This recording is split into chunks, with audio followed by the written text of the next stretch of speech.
Hello and welcome to my YouTube channel. Regular viewers will know I review many photographic, audio and video related products. Today I'm taking a look at 3 competing cameras. Now they're all at a very similar price point, give or take 50 quid here or there. And the 3 I'm looking at, now the thing is, I'm looking at these because it might help you make a buying decision, but at the end of the day, all 3 of them are damn good. So, you know, it doesn't really matter which one you buy. You're going to get great video and great photographs from in any of these 3. And also everyone's needs are different, aren't they? Whether you be a portrait photographer, a wedding, wildlife, sports photographer, a bit of everything, or a videographer. The features of a camera are going to differ. So, you know, there isn't a perfect camera. So don't take this guide as being what I recommend you should buy, because it isn't. I'm just going to explain the basic differences between the 3 cameras, and then you can go away and you know, work it out yourself. So we've got the Sony a6400 24 megapixel sensor, APS-C obviously, takes the Sony E-mount. Great system, been around for a few years now, plenty of lenses available for it, and you know, it's a very mature system, and also has lenses from Tamron, Sigma available for the Sony E-mount as well. So and this camera, even though it's APS-C, it will take Sony's full frame lenses on here just to allow the crop factor, but you can fit any E-mount lens on the Sony a6400. It's got your 3-inch tilty-wilty screen. It's a bit awkward to get up, but it does do selfie mode. So if you're into vlogging or you're into selfies, there it is. I don't like the way it works, but it does work. It's a bit stiff and a bit convoluted how you have to do it, but anyway, that's, you know, by the by. So yeah, so it has got the 3-inch tilt-a-whirl screen, and it's got a viewfinder. Not the brightest of viewfinders, but it does have it, and yeah, gets the job done. And it's a rangefinder style viewfinder. So that's the Sony a6400. The 4K video that comes off it is excellent quality. There's no pixel binning, so it uses the whole width of the sensor. And you know, that is basically the a6400, Sony a6400. Don't like the grip. The things I don't like about the Sony is the grip that I don't like. I find that my knuckles keep rubbing against the lenses, regardless of what lens you got on the camera. Mind you, I do have big hands, so that might be why. So I don't like the grip on the 6400. It doesn't suit me, and I don't like the way the screen tilts. It's okay, and it tilts downwards as well. You know, it gets the job done, but it isn't touchscreen. That might be another. It's touch to focus, so you can use it for, you know, getting your focus point. I don't know if I've got that set up for that. No, I haven't. Yes, it has got face detect and eye detect, and it works very well. It's actually probably the best in the industry. So yeah, you can't fault it for that. And the images that come off this 24 megapixel sensor, even though it's an older sensor, are extremely, well, they're excellent. To be honest, they're not extremely good, they're excellent. We went out and about and we've done some photographs with the 6400. Where are we? Sony a6400. You know, and there we go. You can see face detect there. If I zoom in on that, and either of them, the eye absolutely, you know, tag sharp, and that's at 1/50th of a second without image stabilization. Because that's one thing to bear in mind with all these 3 cameras. Not one of them has got in-body image stabilization. It's reliant on the stabilization within the lens, so optical stabilization within the lens. If you fitted a lens that hasn't got optical image stabilization, then you have to either hold the camera extremely steady, which is very difficult to do if you're shooting at slow shutter speeds like that, or use faster shutter speeds. The beauty with the 6400, as with the other two, to be honest. You can set faster shutter speeds because the high ISOs are very, very good. So, you know, yeah, great images. Very pleased with how they come out, you know, beautifully sharp, as you can see there. Yeah, that's for 6400. FW50 batteries, not the best, you know. Battery life isn't it's okay, about 350 shots per image, about 15 minutes of 4K video, so it's pretty good, but you'd have to carry at least one spare battery with you, maybe a couple depending on what you're doing. So yeah, that's the Sony a6400. Not very customizable as far as function buttons are concerned. It's only got the one on the top, and it's only got the one command dial. I call them command dials, control dial. It hasn't got one on the front that so many cameras do have, or most cameras do have. So you have to, if you're in manual exposure, you have to use that one for adjusting the shutter speed, and this one on the back for adjusting your apertures, or vice versa.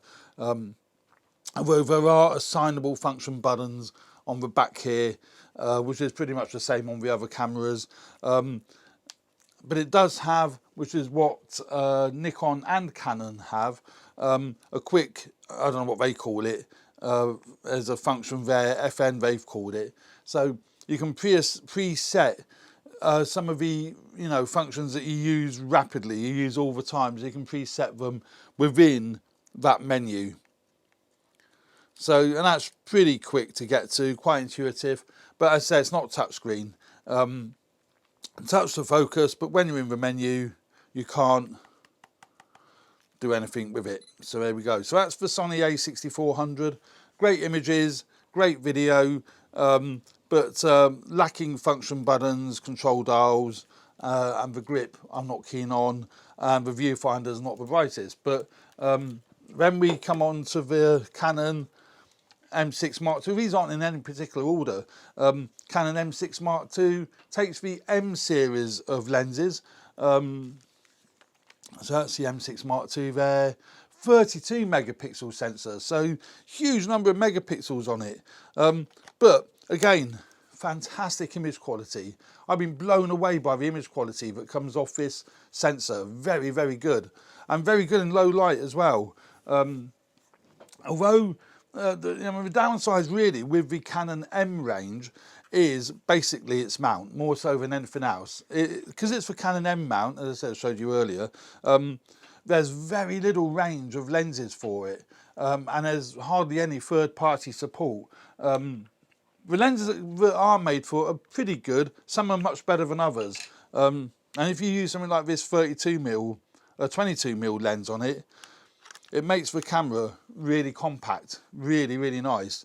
And, you know, that's a really nice compact camera, and that'll take, you know, great images. Say 32 megapixel sensor, let's just put that back on there. It's about the same size as the Sony, same sort of design actually as the Sony as well. And both very similar in size and in weight. But the Canon has got much more functionality, more function buttons to it. So you've got your command dial on the front here, traditional sort of, you know, if you're in aperture priority for adjusting the aperture. So you've got a command dial on the front there, or on the top actually, but it's angled nicely. And then you've got another control dial on the back here, that for adjusting shutters, apertures, whatever it might be. I don't know if you can see that. Various other function buttons on the back here. You've got this manual focus, autofocus button, and you can set this one up for back button focusing. I forgot to mention that, you can on the Sony as well. It's got a button on the back here, just there, for setting up for back button focusing. So, you know, PASM dial on the top. The grip is so much nicer on the Canon than it is on the Sony. To me it is. I've got to keep reiterating, we're talking about me now, but I much prefer the grip on the Canon, and you've got your shutter release, you know, just there, and it has got the 3-inch tilty-wilty screen, again for your selfies, You know, similar setup to the Canon, to the Sony, but I think it's a better screen. It's a better quality screen, and it just flips up a lot nicer than the sort of way you have to get the Sony up is a bit of a pain in the butt. But that's really nice, quick and easy. So we like that. 4K video. Apparently the 4K video is softer off the M6 Mark II than it is off the Sony.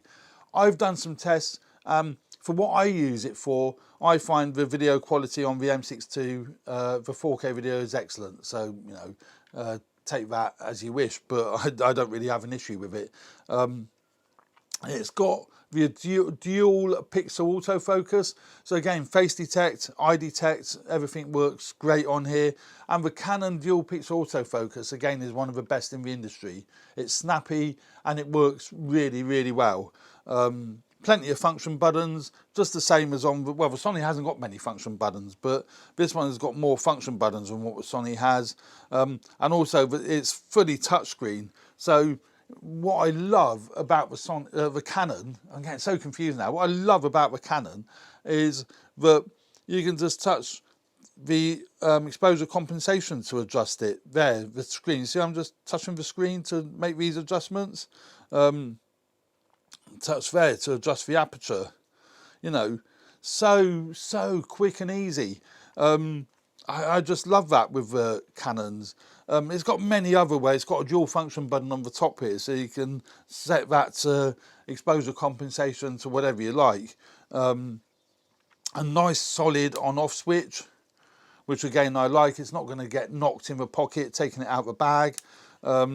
So yeah, the big downside with the Canon, if it matters to you, it hasn't got a viewfinder.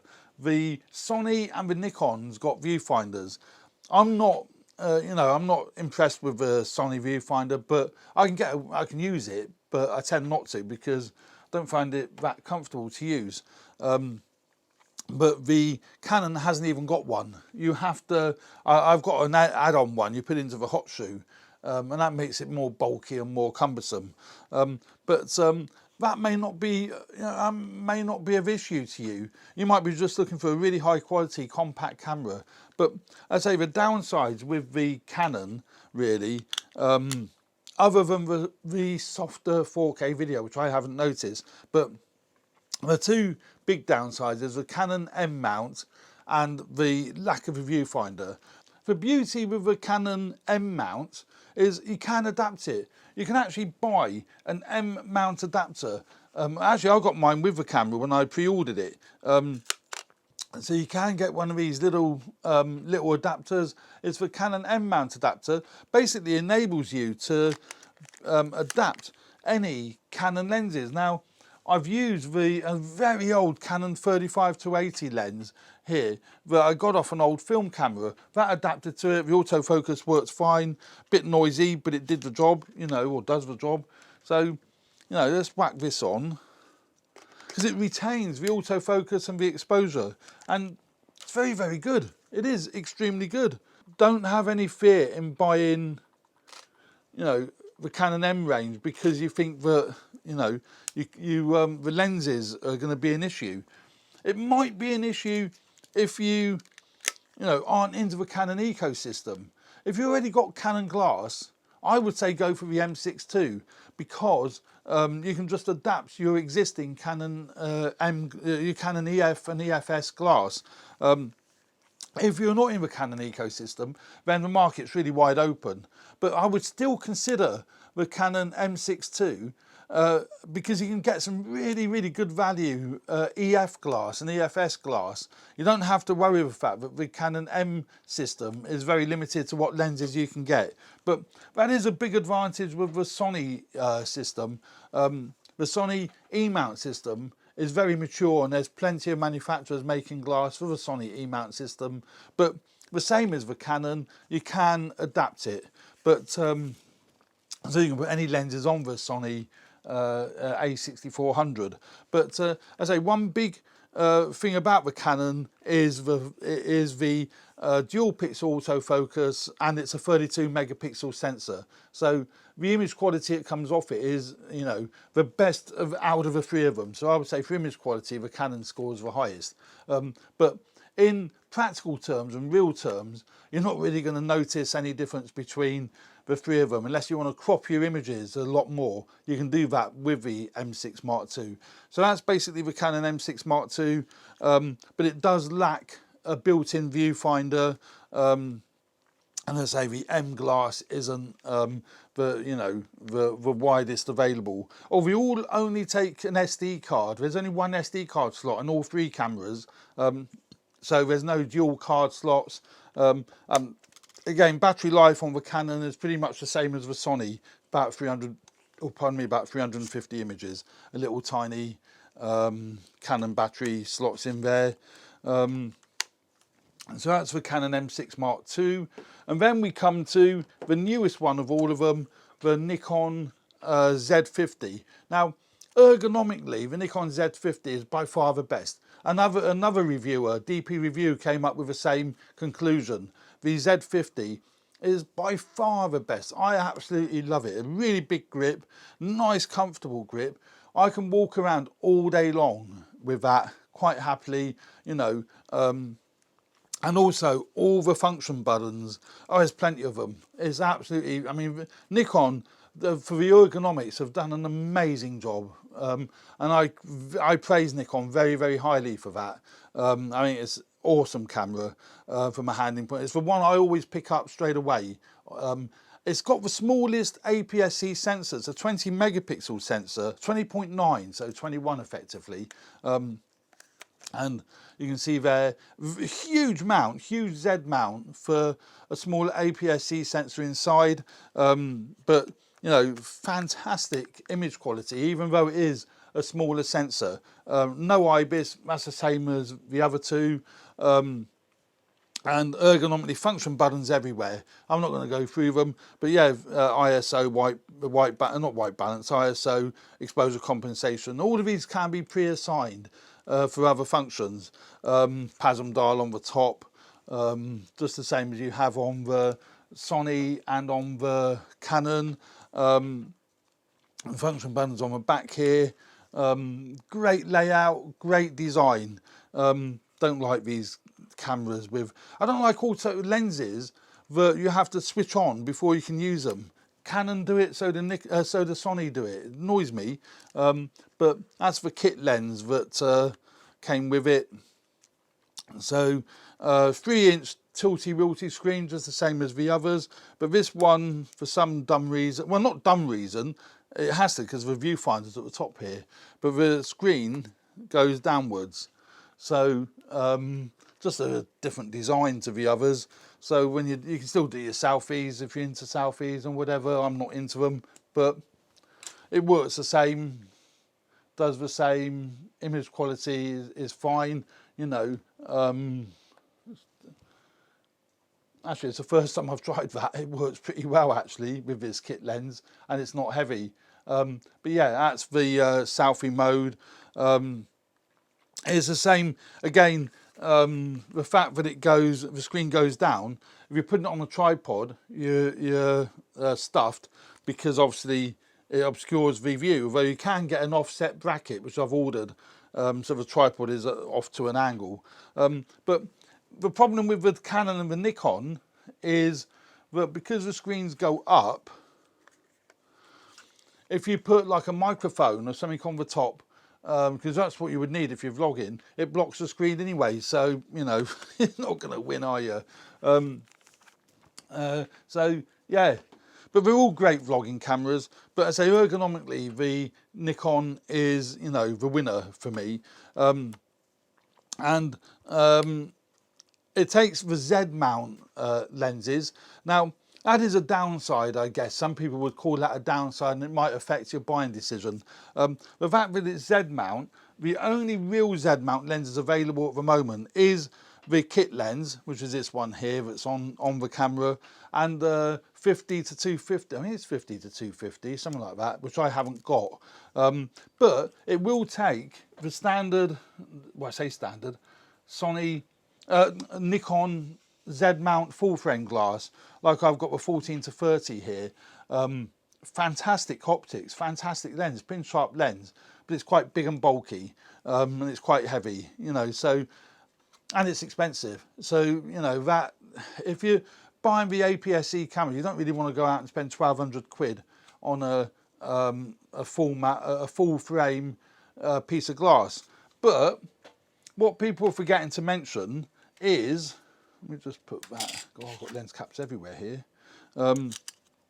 is that you can get, mine came with it again, the FTZ adapter, which enables you to mount F-mount glass. Now, that is great because it opens up a huge amount of glass available, because obviously Nikon over the years have made masses of lenses for their APS-C and their full frame bodies, and you don't lose functionality, you don't lose autofocus or, you know, any of that malarkey. So with the FTZ adapter, to me it's very similar to what Canon have done with the M mount. They've provided an adapter so you can mount all your EF and EFS glass on it without losing functionality. Well, Nikon have done the same, so don't not make a buying decision because you think there isn't much Z glass about. F-mount lenses, the APS-C ones, are really good value. I mean, I picked up this 18 to 105 lens here, which is a really nice quality lens, and I picked this up for 110 quid, 120 quid, something like that. So you don't have to spend a fortune on, you know, APS-C DX, well, Nikon call it DX glass, you know, and it works wonderful. There's no issues with it at all. The autofocus, I detect, you don't lose any of the functionality, you know, works an absolute treat. And the viewfinder in the Nikon is best in class as far as the APS-C cameras are concerned.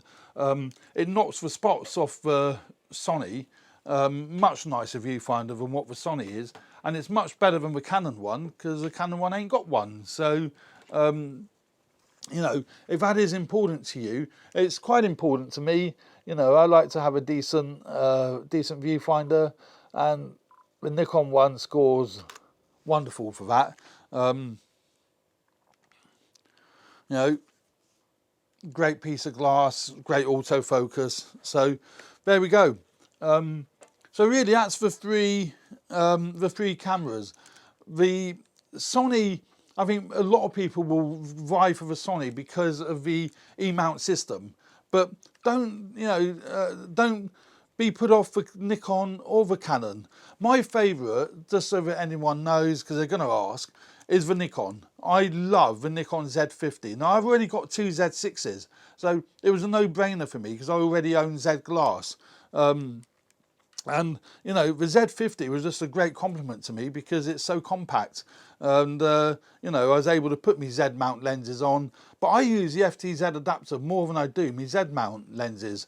I've got a 10 to 20 DX lens, and it all fit on here nicely, or I use the kit lens that came with it, you know. So, you know, the Z50 is my favourite, even though it's only got a 20.9 megapixel sensor. The images that come off it are, you know, outstanding. I think they're really, really nice. You know, I've